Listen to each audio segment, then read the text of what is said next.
Assalamualaikum warahmatullahi wabarakatuh. Selamat siang, pagi, sore, dan malam. Hai Bapak Ibu semuanya, teman-teman saya, apa kabar hari ini? Saya akan masuk nih dalam menciptakan virtual comply ini. Di sini saya akan memperkenalkan nama saya. Nama saya adalah Sueni. Saya program dari Studi Teknik Elektro. NIM saya 23060007. Saya dari kelas A. Di sini saya akan menjelaskan dalam judul menciptakan virtual comply. Apa sih yang dimaksud dengan virtual comply? Virtual comply adalah organisasi yang menggunakan teknologi informasi untuk menghubungkan orang, organisasi, atau aset. Jadi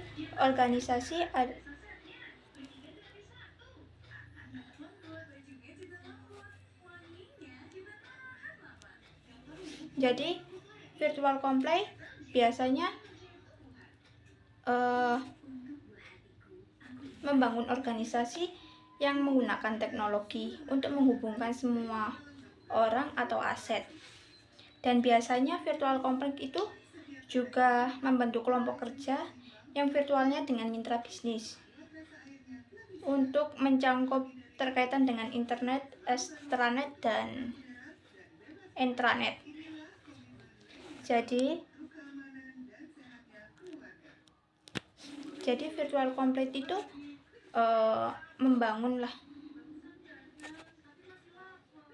membangun teknologi informasi untuk menghubungkan semua aset informasi yang dikelola untuk. Jadi virtual company ini itu adalah organisasi virtual atau perusahaan online. Jadi kita virtual itu sama dengan online ya.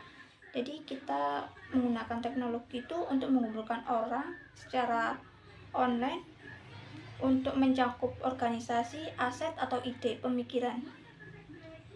Virtual company juga membentuk kelompok kerja yang secara online dengan mitra bisnis yang mencakup terkaitan dengan itu tadi, yang internet, extranet, dan intranet. Apa sih yang dimaksud dengan internet, extranet, dan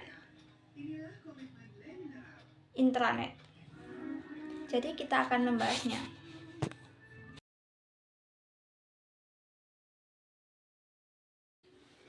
Internet adalah merupakan jaringan yang terluas dalam sistem teknologi informasi yang memungkinkan perangkat di seluruh dunia untuk saling terhubung.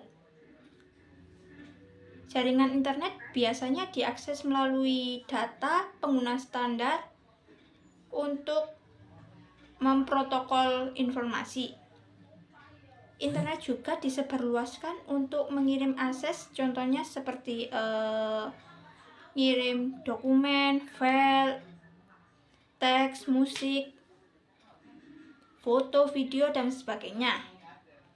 Contoh dalam internet bisa mengirimkan dokumen atau apa itu, contohnya sebagai email, m-banking itu juga bisa loh, bukan karena ATM saja. Jadi email, m-banking, dan e-commerce itu juga bisa menghubungkan informasi standar untuk membentuk jaringan seperti teks, video, foto, dan sebagainya itu. Dan selanjutnya kita akan membahas tentang intranet dan extranet.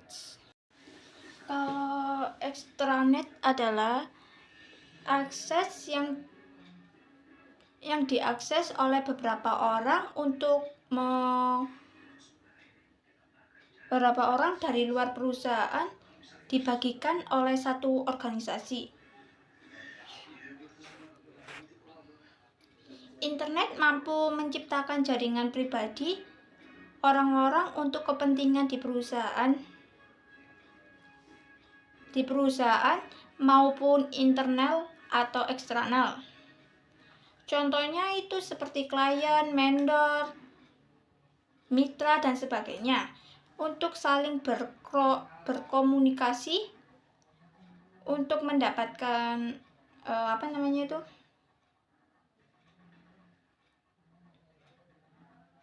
untuk mendapatkan akses dari luar negeri, dari luar perusahaan.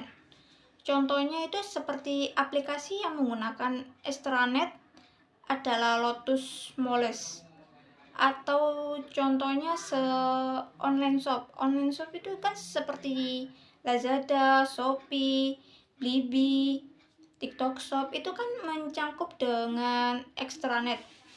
Jadi contohnya tadi itu yang saya sebutkan itu bisa mencakup dengan internet adalah karena untuk berbelanja gitu loh. Jadi untuk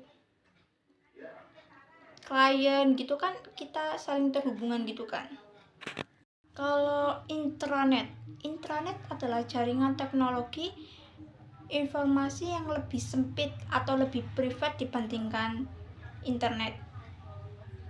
Intranet memungkinkan untuk mencipta ruang kerja digital perusahaan dan memutuskan untuk setiap orang dokumentasi, alat percakapan, dan proyek untuk perusahaan. Jadi intranet itu lebih privat dan lebih sempit. Contohnya kayak jaringan di perusahaan, kantor, jaringan di universitas, dan jaringan di rumah sakit. Karena itu kan lebih sedikit gitu kan. Jadi intranet itu teknologi informasi yang lebih sempit dan privat dibandingkan internet. Yang menciptakan ruang kerja digital di perusahaan untuk setiap orang. Menciptakan virtual company, produk atau software sendiri untuk mendukung suatu perusahaan. Membangun collagen creative company dibutuhkan poin-poin penting, yaitu yang pertama adalah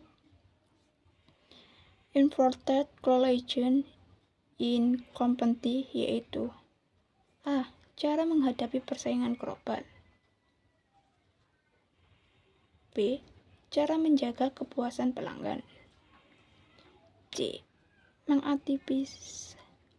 Mengantisipasi dinamika persaingannya secara tepat melalui pengembangan virtual Lego Factor. D.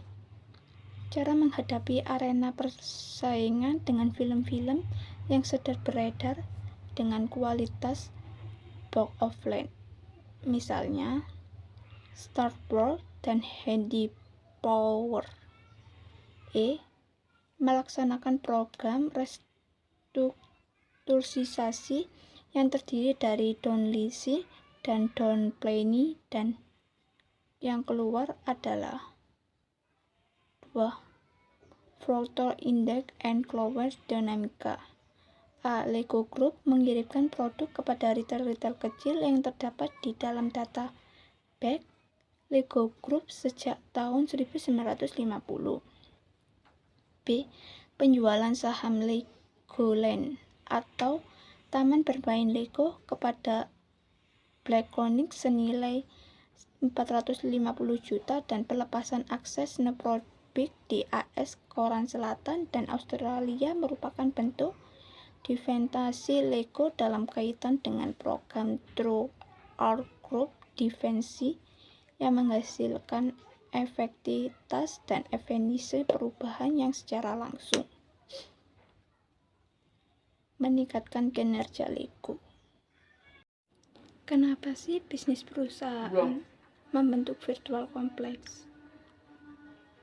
Karena menurut saya adalah cara terbaik untuk menerapkan strategi bisnis utama dan analisis yang bisa memastikan keberhasilan dalam iklim bisnis yang bergejolak saat ini.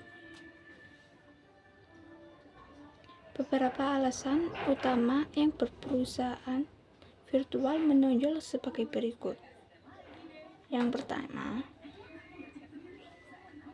membagikan infrastruktur dan risiko dengan mitra analisis.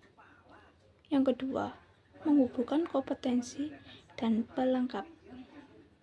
Yang ketiga, meningkatkan fasilitas dan jangkauan pasar. Yang keempat, mendapatkan akses ke pasar baru dan bagikan pasar atau loyalitas pelanggannya. Dan yang terakhir adalah bermigrasi dari penjualan produk ke penjualan solusi. Nah, Bapak Ibu, teman-teman, demikian materi kita hari ini. Semoga Bapak Ibu semuanya bersemangat. Terima kasih ya, dan sampai bertemu di pembelajaran berikutnya. Bye-bye.